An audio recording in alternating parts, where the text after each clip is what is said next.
All right. Well, with that, let's dive on into the. Oh, sorry. Hold on a second here. Davos the Yeah, we're Third. gonna dive into the Davos chapter here. I think I closed my window here, so let me just read. Sometimes I do that too whenever we're Googling and looking up different show titles and stuff. Yeah, I know. I'm like, oh, what happened to that window, man? I was on it, but here we go. We'll get this pulled up here. So we are into Davos 3. So last time we were with him, Davos basically got thrown in prison, which is where we'll be for this chapter. So Yes. Davos, imprisoned beneath Dragonstone, is visited by Melisandre. The Red Woman tells Davos that her purpose is to keep the darkness at bay. When Davos asks about the shadow she birthed, she tells him that Stannis is too weak, and should she draw more life energy from him, he would die. Melisandre tells Davos that there's only two gods, R'hllor and the Great Other, whose name cannot be spoken. They're opposites, white and black, good and evil, fire and ice. The Other is the god of darkness, the soul of ice, and his war with R'hllor is everywhere and everlasting. Melisandre claims that the Other's servants often hide in plain view, but the priests of R'hllor can see through falsehoods. She explains that she saw in the flames that Davos wanted to murder her. Davos admits this, blaming her for the death of his sons who died in the Battle of the Blackwater. Melisandre speaks of prophecy, which portends that Azor Ahai will be born again in the light of R'hllor, and she is convinced that Stannis is the embodiment of this prophecy. When the red star bleeds and darkness gathers, Azor Ahai shall be born again amidst smoke and salt to wake dragons out of stone. Melisandre departs, telling him that he has served R'hllor once and he will do so again. Later, Axell Florent brings his brother Alliser Stannis' hand and tosses him into the cell with Davos. Lord Florent is a defeated man, and he tells Davos that his nephew Imry died with the fleet and that most of Stannis' bannermen were captured at the battle and bent the knee to Joffrey. He is now condemned as a traitor for writing a letter he planned to send to Lord Tywin offering peace, and suggests that Stannis would swear fealty to Joffrey but would remain Lord of Dragonstone in Storm's End, and that the Florents would get Brightwater Keep back. In addition, he offers Shireen's hand in marriage to Tommen. Alliser rants about Melisandre talking of a stone dragon. Madness, sheer madness. Did we learn nothing from Aerion Brightfire, from the Nine Mages, from the Alchemist? Did we know nothing from Summerhall?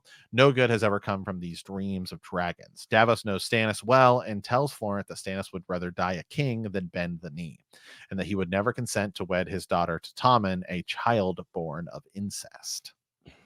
Yeah, so some pretty clear Stannis is by the book, for the book, never going to bend, very black and white in his approach to things. And I think that this is a pretty realistic stance, right?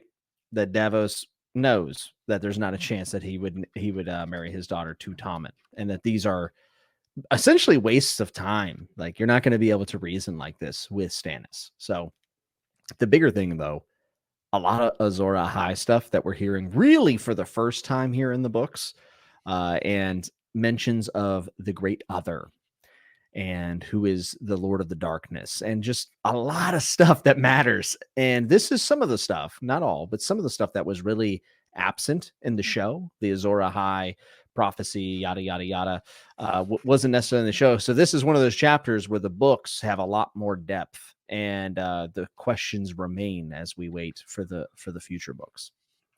Yeah, and I mean the whole deal right here. I mean, really, the biggest takeaway from this chapter, of course, is the prophecy of Azor Ahai. Right, when the red star bleeds and darkness gathers, Azor Ahai shall be born again amidst smoke and salt to wake dragons out of stone.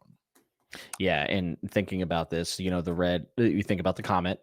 We think about the fact that Daenerys then hatched dragons, which, out of stone has always been a huge, huge thing that we could dive into. And there's Are there dragons? Are there dragons under Dragonstone? Are there dragons in the ice? Are there dragons just waking from eggs, like petrified dragon eggs? Right. I've also seen people say, is it Dragonstone, like the people gathering around Dragonstone and raising up for maybe young Griff or Daenerys in a future war, and that those are the dragons, right? The Targaryen banner coming back. Is that the dragon coming from stone? Because sometimes these prophecies are abstract or disappointing. That's another thing. But one of the things that you can think about with Daenerys being Azor Ahai is the fact that dragons raised from stones. You could say that the dragon eggs, which were everyone thought were fake, right? People thought they were just kind of like props, that they would be kind of stone, right? No egg inside, not a real egg.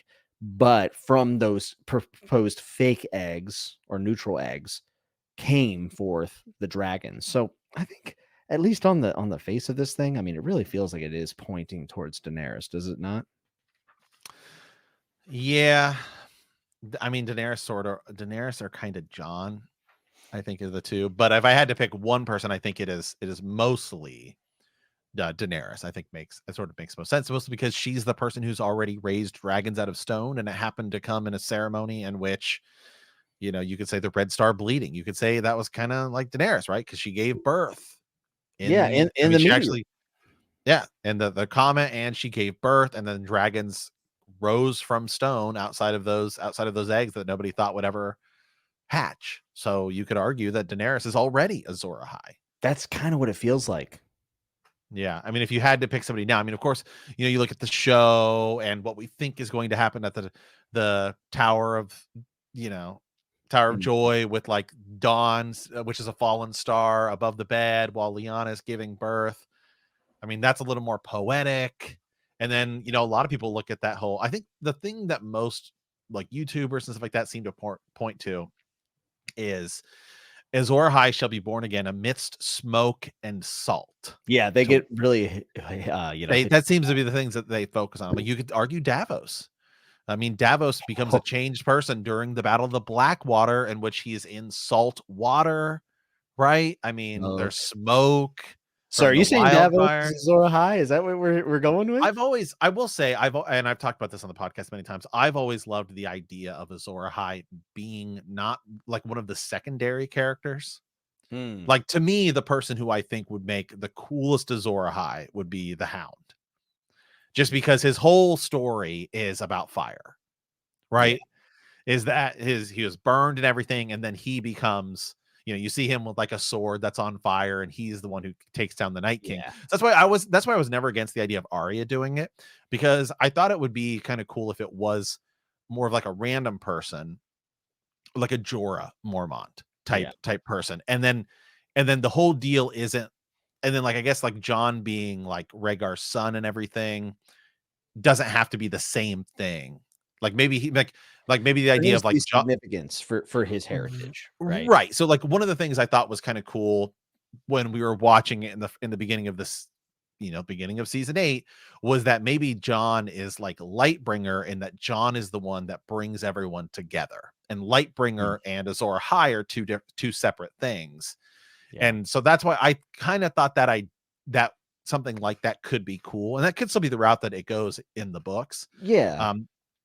Maybe not, maybe Dany is and Jon is Lightbringer or something, because Lightbringer is kind of different. I mean, it's like the whole deal is that Azor Ahai will wield Lightbringer, the sword. So some people speculate maybe Lightbringer is like Drogon.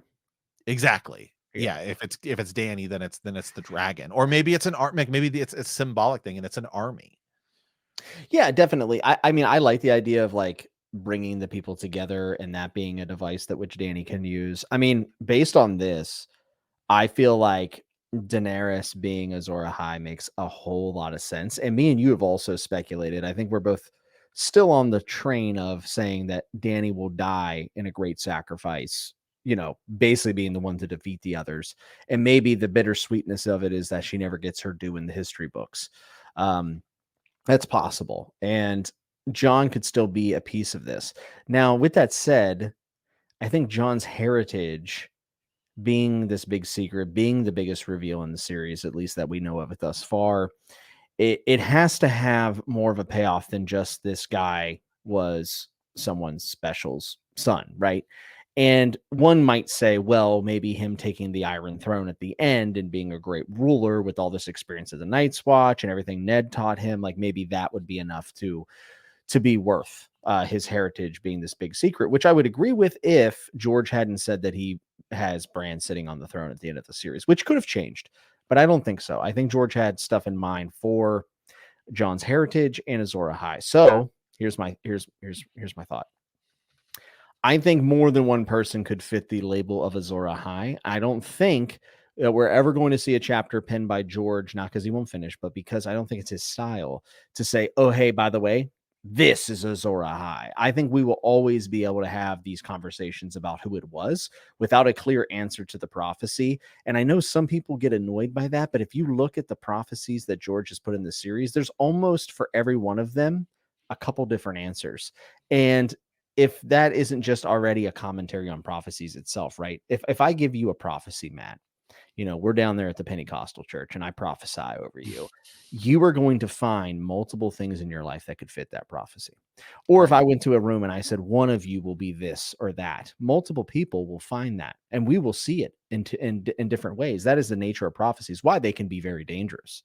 And I think George is playing with that here. So Azor Ahai being able to fit people like the Hound or Davos or Danny or John is one of the things that makes this series so fun and open-ended and a cause for a lot of discussion is because everyone can have a seat at the table and give their perspective about it. We don't have to have it 100% ironclad proven. The only thing about this is that obviously John's in the discussion and John's heritage does have to matter because we're going to get an answer to it. So him being Azor Ahai does feel significant and it feels right, but I don't know if it's that cut and dry. Maybe the red herring is Danny and then John really is the Azor Ahai, maybe, but I don't know. And another way I want to question you with this is obviously it seems like we know. So when you're reading this, when you get to this point, like obviously we kind of take your knowledge, try and take your knowledge of like the show, and then what we know in the books happen afterwards. This is really the first time that Melisandre is telling the reader for the first time, hey, no, there is a champion who's specifically supposed to take on the cold. And we already know about the cold gods, like, because we've seen the White Walkers and we know they're out there and winter is coming and all of that stuff. But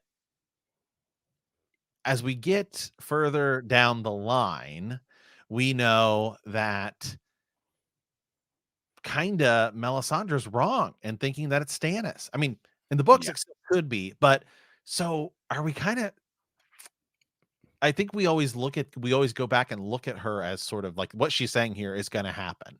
Should Well, we be should we really be taking this as like 100% factual? I no. mean, we know it's the series of A Song of Ice and Fire and all that stuff, but she talks about like there's agents of the dark. I don't know that we really don't are the agents of the dark just the White Walkers? Are I there others think, out yeah, there? I think it's the White Walkers, but here's the thing about prophecies in the series. There's always a little bit true and a little bit wrong and a lot misconstrued every single time. Whenever Sansa has the dream about the giant at coming through Winterfell and smashing, and we think it's going to be this big thing, maybe it'll be the long night, yada yada yada. Turns out it's just Robin stomping through her snow castle up there in the Vale. And it's a very like, oh, that does fulfill the prophecy, but it's a little bit disappointing. I think Melisandre has a lot of stuff here that's probably close. One of the reasons why people like the idea of John being Azor Ahai is Azor Ahai shall be born amidst smoke and salt to wake dragons out of stone. This is where Melisandre would raise him from the dead. So he will raise from salt and smoke, most likely smoke and salt being stuff that's helping preserve his body as he's warged into ghost is my assumption. Mhm. And she will raise him and there she will see, oh, maybe I was wrong about Stannis. And if Stannis were to die during this time, she is going to be shook all the way to her core. And then she might be able to see this prophecy being fulfilled in Jon. Now, the interesting thing is, she could be wrong about Jon too, because she doesn't know Daenerys Targaryen. Which is crazy to think about because she never really Yeah. she never mentions like Daenerys and the flames. Yeah. We know she sees Bloodraven in the flames Yes. and John, but she never sees Dany, which is kind of Well, we've talked about Daenerys kind of being omitted from a lot of the prophecies, a lot of the visions, a lot of the dreams, and she is almost in the blind sight of this all. And remember, I think I posed this question a couple episodes back. Is Daenerys like not in the Werewood network because she's in Essos, and that's why they can't see her possibly? It's interesting. so yeah. So where does the How far does the R'hllor network That's what I'm go? saying, right? And Right. I think Yeah. we're under the assumption that there's probably many gods or maybe even just one god, and like these structured religions probably aren't actually correct. It's most Right. likely they're each of them are getting little bits right. R'hllor just happens to be Yeah. working very well right now.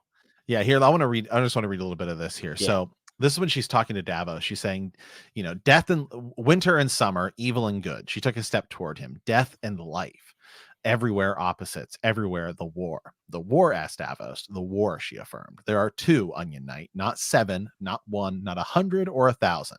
Two. Do you think I crossed half the world to put yet another vain king on yet another empty throne?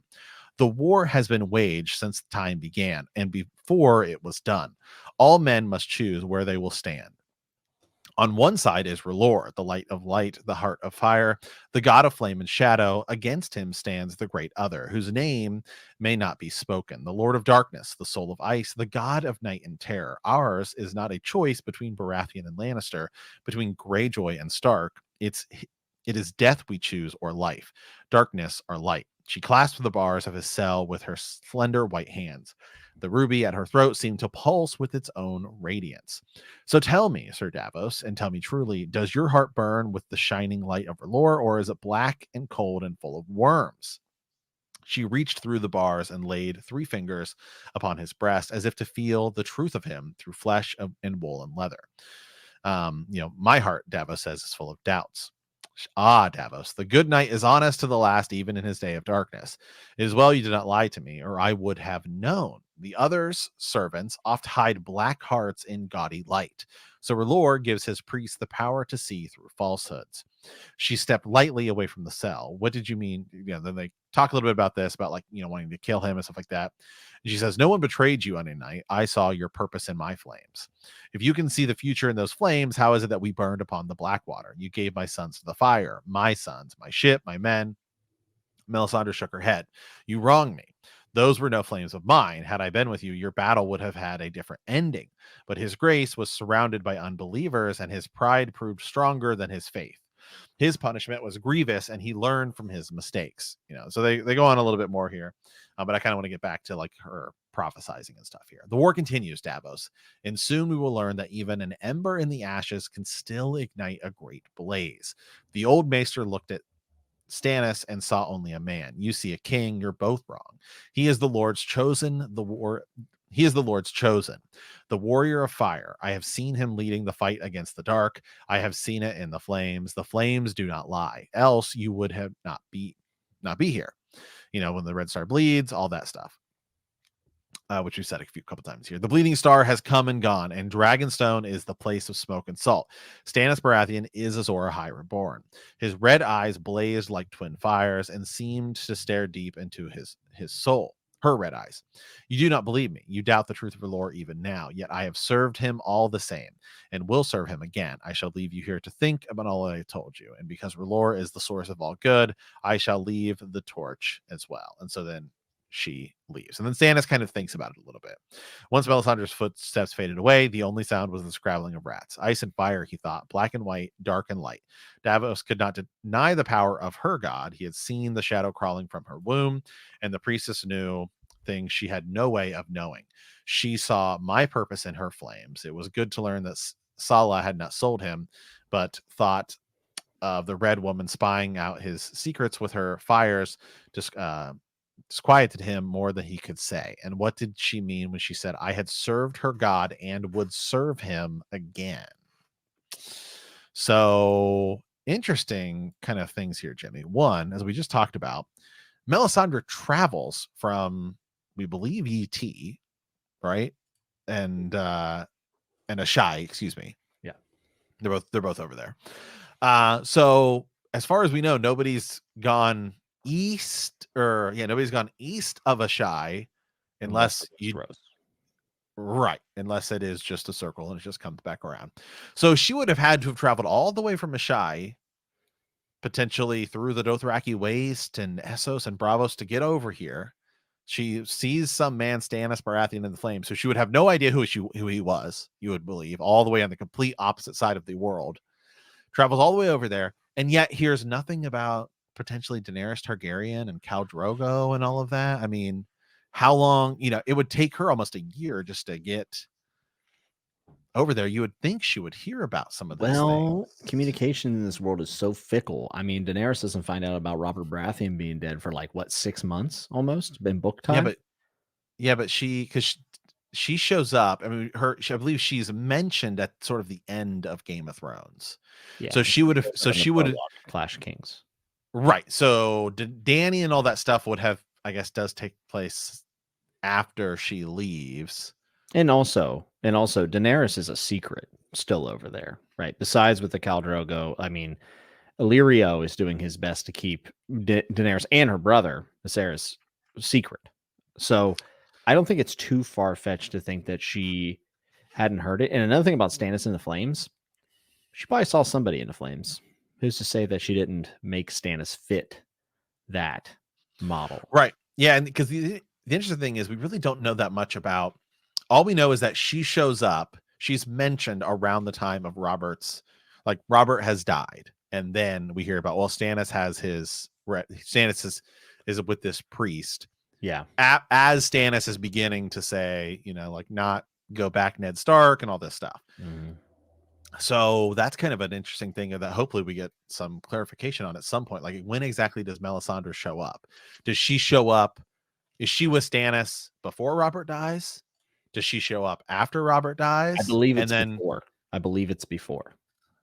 So so Stannis just lets, that he just also seems like the kind of person to not let her in. So, it would have to be like, did she give him some details and say, I think your brother's gonna die? And then maybe that's the thing that causes him to be like, Ooh. okay. Yeah, And some sort of then confirmation, right? Robert dies, and then she's like, you should be the one true king of Westeros because those childs are born of incest. Like, so what all does she see? Because she's been around for a long time, we think. Because in theory, book Melisandre might actually be her exact age. We don't know that. Yeah. We think, obviously, they talk about the ruby and we, glamoring. And then, of course, the show tells us that she's older. And I think that's likely the case, because she obviously does glamoring stuff, but it has not been confirmed in the show, in the book, that she actually isn't the age she presents to be. Yeah, and another good note every time we do these Melisandre chapters, I always mention this, but I'll do it again, is that George R. R. Martin said that Melisandre is the most misunderstood POV in the entire series. Yeah. That's something, right? That we have to kind of consider. And I think maybe some of the misunderstanding comes from people thinking that she's an opportunist that is trying to hijack Stannis Baratheon's claim to make R'hllor the dominant religion or whatever, ends that she wants to get to. I think maybe she truly believes all this stuff. I'm not maybe. I think she does truly believe all this stuff. And I think she really does believe that Stannis is R'hllor. I think that you could even tell in some of this stuff that she's saying to Davos that she's getting things wrong. Salt and Smoke being Dragonstone and his eyes burned and all this stuff. Like, she's making it fit. I think she's going to see things from Salt and Smoke in a bit, possibly Jon's resurrection, that is going to make her reconsider some of these things. And I think along with this, the whole people who burn bright have dark souls that are working for the others. I think that's another misconception. I feel like she imagines Davos is kind of working against her. So she could even label Davos as an agent of the other if she really wanted to here. And I just feel like that's her drawing lines and being tribal. I don't think that that's actually a part of it. I think the funny thing is, I think that she's right that there's a battle between light and darkness and the others and everything that's coming. But I think that she's like almost accidentally correct in some instances. Yeah, the line that kind of throws me off, and maybe this is like a good connection and thing to bring up, is like the World of Ice and Fire, because the World of Ice and Fire talks about, back in the Age of Heroes, right? Mm-hmm. There was like somebody who all these, like, it could be one person, we don't know, like maybe these legends got mended together, but there was like a tale of somebody who defeated the darkness in Ahai, which is all the other side of the world, like not Westeros. And like things like that. So when you talk about it, we sort of think it's the White Walkers, but how do the White Walkers affect Ahai, which is all the way on the complete opposite side of the world? And like how does the darkness affect it over there? Is it like, so is there, and she talks about the agents of the darkness. So is there more than just, I think we think like the White Walkers, like Yeah. potentially, the three-eyed crow could be an agent of the darkness. Are Ooh, warlocks like an agent of darkness? Really? Like maybe they think they're doing their own thing, but the god that sort of empowers them is the actually the Working. other. You have the faceless men who are I the was about to black say, what about the house of faceless men? the house of right, the house of black and white. So maybe that is We're talking about life and death. I think House of the right. So Undying. yeah, so maybe like that is something that like we kind of forget about, that might be explored a little bit further in Winds of Winter and um Dream for Spring, is like it's more than just what's going on in Westeros. And like the that's why the best candidate for the whole thing is Euron, to be like the real agent of the other, right? And maybe it's going to come down to like, it's like a Euron verse, like potentially Jon Snow, and it's like Jon's like powered by R'hllor and he's powered by the other, and it's going to be like this all out huge war amongst these, like more than just the White Walkers, Yes, and also, like a worldwide cataclysmic event. I mean, we've always said that we feel like this big cataclysmic event, apocalyptic event, it's kind of weird that it's really just affecting Westeros. Like maybe it'll spread. That's definitely possible. But one thing that could be majorly wrong about this entire thing, and I feel I'm leaning towards this direction, is that the White Walkers have their own, we've talked about White Walkers aren't just mindless evil. That would throw this entire prophecy for a loop, would it not? Mm-hmm. Just something to think about. Yeah. So I wanted to pull this character up here. I'll share him on the screen as well. So this is something we talked about. As and I talked about way back in the day with Crowfood's daughter. She's another YouTube creator. Who's that? The Bloodstone, the Bloodstone Emperor character, who a lot of people think is like Euron is going to sort of be this like reincarnated version of this character, who's broken down a little bit. And this is the person who actually is believed to have ushered in the Long Night, right? The Bloodstone Emperor's reign was a reign of terror. His usurpation became known as the Blood Betrayal in the annals of the Further East, which claimed that the act of usurping his sister's throne ushered in the Long Night. He practiced torture, dark arts, and necromancy, enslaved his own people, took a tiger woman for wife, feasted on human flesh, and cast down the true gods of Yi to worship a black stone that fell from the sky. Some scholars believe him to have been the first high priest of the sinister Church of Starry Wisdom. So this is all stuff that's like kind of embellished upon. That's like literally like one line from here and one line from here. A lot of it's in the world of Ice and Fire. But it is kind of interesting, like the things that we don't get much of, like Yi and Ahai, but what's in there, a lot of that stuff kind of mirrors what we know about like happens in Westeros. Bro, the Blackstone is significant. Right. That's what the Greyjoy's sea stone chair is made of, is Blackstone. Yeah, so there's two types. So there's actually two types of Blackstone. There is what's described as an oily Blackstone, which is the sea stone chair, what's seen in Ahai, and then there's a fused Blackstone, which is slightly different, that is seen in Hightower and then Yi as well. And I'm just saying, Church of Starry Wisdom is linked to this, and then you have Starfall. Mm-hmm. Oh man, I love it. Yeah, so like that could be another thing too, is like, what if, I mean, you really want to go down some like deep rabbit holes here. What if there was like one meteor that came down that broke apart, and then like, like the white side of it hits Westeros, and that's what forges Dawn, and maybe I mean, that's like you're getting like real kind of crazy about and it, it's a but lot of Lovecraftian stuff, by the way. right, but the whole deal is it's black and white, right? Mm. It's black and white. And like, what if, I mean, that could be the crazy thing, is I still don't, like, winter is coming. What if they're the, you want to get real crazy, they might be the good guys. And that would not be the first time that George has played around with the black and white, which, Taoism also plays with this, but like George R. Martin, the white cloaks are supposed to be these honorable guard, but they're actually not. The Right. Black Knights watch wearers are supposed to be criminals and rape, the worst of society, but they're actually holding the realms of men. They're over there protecting the realms of men.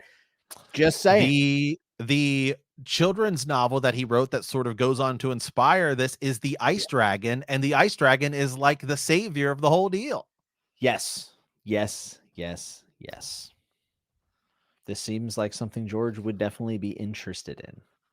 Yeah, it's all, I mean that he's all about pulling the rug out from under your feet. But I have something that I think is interesting. And maybe this is like a good way to kind of put a punctuation on all the speculation. Mm-hmm.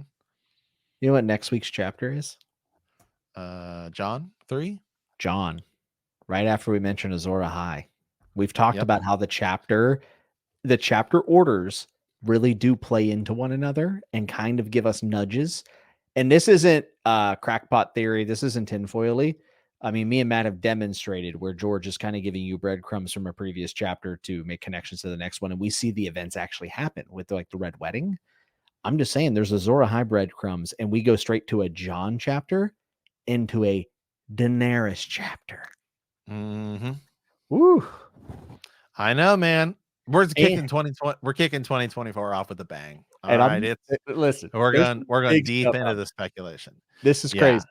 In Yeah. one of the first paragraphs in the John chapter, in the dark, the direwolf's red eyes looked black. And we just talked about red eyes. Burning eyes. I know, man. I'm telling you, the deeper you dive into A Song of Ice and Fire, the more crazy it gets. Like it's insane. It's why we never get tired of it, because it's just like, dude, it's just there's all like we don't even have the last two books, and we're still like feel like we're always finding a connection. It's so fun, dude. It's so deep. So, all right, well, let's we'll dive back in here just real quick to kind of close out this chapter and talk a little bit about just some of the it's like we get like the big, it's kind of like in a way the opposite of the Bran chapter we did. Yeah. Whereas the Bran chapter kind of starts with like here's kind of the news, and then ends with like prophecy and Harrenhal and all this stuff. Which, by the way, we just did that Bran chapter, and that was like Harrenhal and everything. You know what I mean? It's like, okay, here we go. Now we're going to talk about the tourney at Harrenhal. Then we're going to talk about R'hllor and all this stuff, and Azor Ahai, and then we're going to talk about John, and then we're going to talk about Dany. Crazy. That's crazy. I know. So, like we said, in the summary here, is basically what we're getting now is like we're getting to see things from Davos's eyes about like the court, like Stannis's court with like the Florents and everything. And really what we're beginning to see, and I think it's great. This is a great POV chapter of it being Davos in prison, getting all of this news from Melisandre about Azor Ahai and everything, and then having to see Stannis making these decisions without Davos, who was like hand of the king, is that like Stannis in a way is supposed to kind of feel out of control. Yeah. And it's really the whole deal sort of supposed to mean like Melisandre is the one in charge now, right?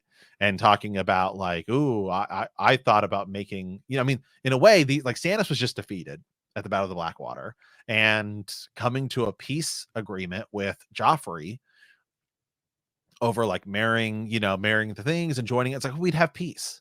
Like this would end the war. We'd have peace. It wouldn't be exactly what we wanted, but Melisandre and Stannis, no way. No, not a chance. Yeah, so that's kind of how we go, and then talk about Arryn Brightflame, the Nine Mages, right? And madness. She's madness, talking about stone dragons and everything.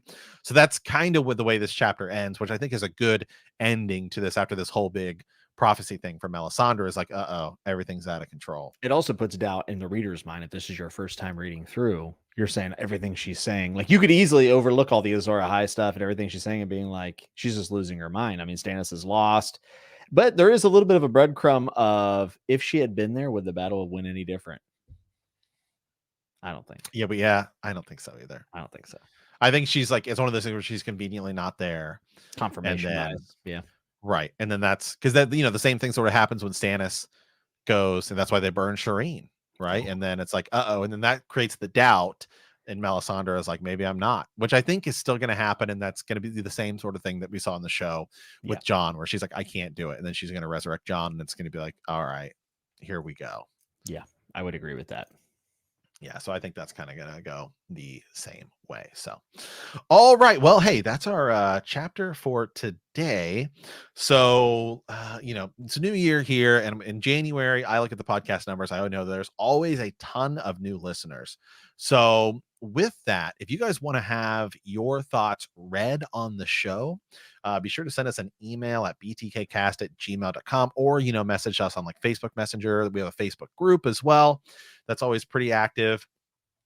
And you can send us ravens. And what we really want is for people to, next week we're doing Jon 3. So if you want to read Jon 3, like be ahead and send us your thoughts, then we'll incorporate it and be like, hey, this is what this person said they like stuck out to them in this chapter. So that's obviously be super cool. So with that, yeah, if you guys want to shoot us those, and then we're going to begin a big Patreon series. We're going to do a 4-part big Harrenhal thing that will be pumping out later at the end of this month. I'm going to make like a calendar, like here's what you guys can expect in the next few months. So with Patreon, that I'll be putting out on the Patreon and the Facebook group as well.